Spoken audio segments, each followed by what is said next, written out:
Today, Congresswoman Ilhan Omar is facing criticism from some of her fellow Democratic lawmakers for this tweet she posted on Monday. The post linked to a conversation the Congresswoman was having with Secretary of State Tony Blinken discussing investigations by the International Criminal Court. Now, some Democrats viewed it as equating the United States and Israel to Hamas and the Taliban. Several of Congresswoman Omar's closest allies on Capitol Hill defended her, and Omar herself released a statement clarifying what she meant, saying in part, quote, "To be clear, the conversation was about accountability for specific incidents regarding those International Criminal Court cases, not a moral comparison between Hamas and the Taliban and the U.S. and Israel." Joining me now is NBC News Capitol Hill correspondent Garrett Haake. So obviously, as we expected, this escalated quickly, and now the Speaker of the House, Nancy Pelosi, has weighed in. What has been the reaction from the Democratic leadership?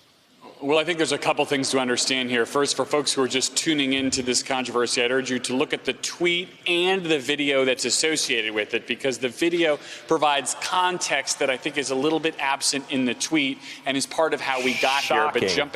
here. But has that ever happened before? Never. Not in a 250-word tweet.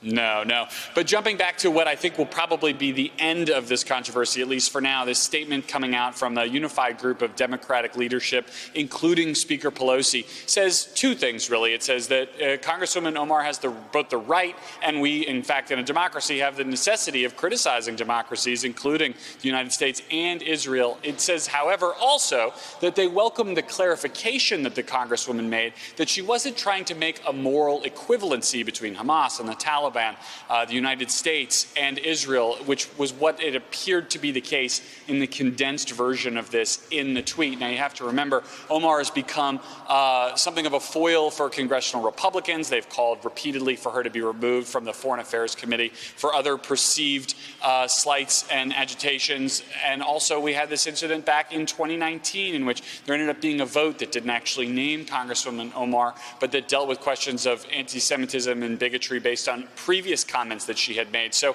I think the hope from Democratic leadership here is pretty clear. They welcome this clarification from Omar, and they want to put a lid on this entire discussion and try to keep their conference as unified as possible. Amen.